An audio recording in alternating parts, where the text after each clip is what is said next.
Okay, I was asked to do a quick video on what my setup is for bull riding. I'm going to just show you what I currently ride real quick, if that's all you care about and want to move on. After I show you that, I'm going to show you why I ride something different than what I learned on and what the standard street park decks are. So, I've got a Lucero Black Label. It is a deck that's 33 inches long, 10 inches wide. It's got a 15.5 or 16-inch wheelbase, so it's double drilled. I'm riding 64 G-Bones wheels, and the trucks are 169 Indies. They are titanium, so they're a little bit lighter to try to cut down on weight for the big board. I've got Bones hard bushings, so I've switched out the bushings in these. And you'll notice that I've had to carve out wheel wells because I am riding decently sized wheels at 64 mil, and I've got a 1/4 inch riser on these.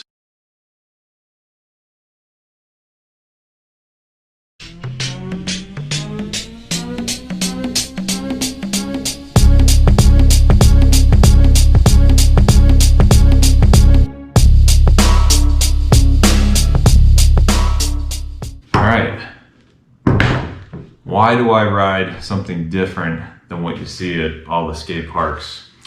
So when I first started learning, I looked up what you're supposed to ride, what a skateboard is, because I started this about 2 years ago and I didn't know anything. So I was told by the websites that I was reading, I didn't watch a lot of YouTube videos on this yet. I tried to watch some, but I just wasn't finding the right type of video, I think, to really teach me what I should be getting for what the style of riding I wanted to do. So I got this deck. It's an 8 1/4 standard popsicle, so it's 32 inches long, and it's got about a 14.5 inch wheelbase on it. It's got 54 mil wheels because the 54s were big, supposedly. 52 were what you wanted if you wanted to do all your tricks and everything. 54s were big. That's what I thought at the time. It's a complete, and I rode this for probably 6 months. Didn't do any adjustments to it or anything, and this is what I rode. I've been on it since. It feels like a tiny little toy to me now. So in comparison, I mean, they're drastically different. But the biggest difference, and the thing that matters to me the most, is the wheelbase. So maybe if I stack these, they'll line up the easiest. You can see how much longer 16-inch wheelbase is. So on the double drilled on the Black Label deck, I go for the longer of the wheelbase, and that makes all the difference in the world for me when I'm just for balance and riding around the pool. The width is nice, but the wheelbase is what matters the most to me. Now on the wheels as well here, you're going to notice a pretty big difference in thickness, and these are running a 25 millimeter contact patch, and the G-Bones are a 35 mil contact patch. That's about a 40% difference. You really feel that too when you're in the bowl, and that just provides a lot of additional grip. But these are still, the G-Bones are 97As, they're decently hard, and so they'll still slide a little bit for you, and they're not too grippy, so they don't grab the wall, and I don't have that issue like gripping too much and then falling over the front end or anything. The trucks, they're 169 Indies. I don't think I said the size before, so my bad. But they're titaniums, and that was to save a little bit of weight because the setup's so big. It does make a difference. The titaniums are decently lighter than the hollows, and then the regular standard forged. So I've got another 10-inch board, or 9.9. It's got the standard 169 Indy Stage 11s, just forged, and they're significantly heavier. So I like the titaniums a lot. They're great. Bones hard bushings, I switched those out from the ones that just come with it, the Indy's bushings. The Bones hard bushings are fantastic. They feel better in every way.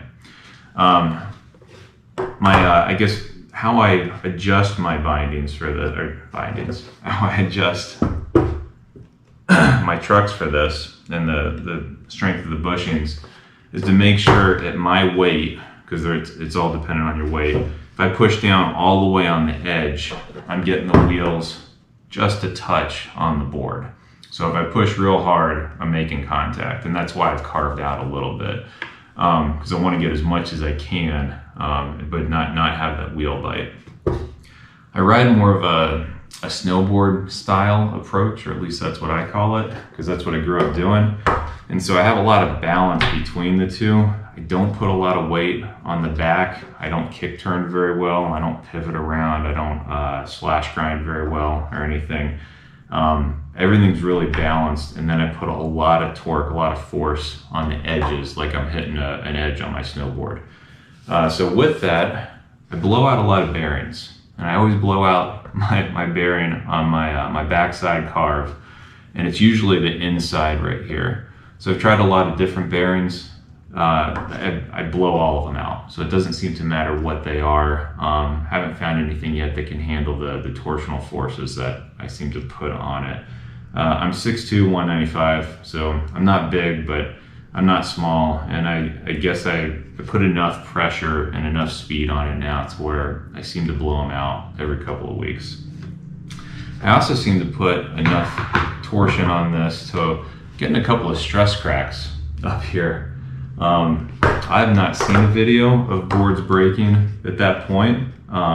These haven't gotten any worse, so I'm hoping that I don't have an issue with that, but that's interesting. So I hit my wheels. So also on the deck that you see here, I've got rails, and I've got a tail, not tail block, tail slide, tail brake, whatever you call these. The rails are literally just to help grab the board. I don't know how to do any slides, grinds on this, so board slides, that's just for me to hold the board. The block on the back, I know this looks goofy, I don't really care. I did this originally because I got one of the flight decks and they razor tail real fast, so I put one on. It helps so much with the balance when you're dropping in, because there's always a little bit of a concave on the tail still. And this is so flat when you add that block in that it really helps balance out your drop in. So I've tried it with and without. I love having the flatter block in the back. It also changes your approach. So I met a guy at a park that he literally puts a towel down if he's gonna drop into a steeper pool, and it's got the pool coping on it. Those pool copings, they tilt up, which makes your board go even more vertical. And so you could put something underneath your tail and get yourself a little bit flatter. He actually puts a folded up towel underneath to lift his board up so it's not so steep and he doesn't feel like he's dropping so much. This tail block works fantastic for that. So I actually went out today. I didn't have it on because I've tried it without it a couple of sessions now. I wouldn't drop in on the steep pool. It's about an 8-foot drop in on the big pool with pool coping, and it just didn't feel right. So I wouldn't do it today. Usually when you go with the 10-inch wide deck, you're not gonna get something that has a nose to it. You get the tail, and usually the nose is tiny if you got anything at all. So these black labels, and there's just a couple of them that are this particular shape, and they're hard to find. So you gotta find them in a skate shop, or maybe you can find something online. But they've got the nose to them. Really, really like this shape. Love this shape. Really hard to find again. I literally can't buy this right now, and I've been looking for one for months. So, but I gotta get to a shop. That's my setup. If I missed anything, if anybody has any other questions or anything, leave them in the comments. Be happy to answer. And that's it. Thanks. Enjoy.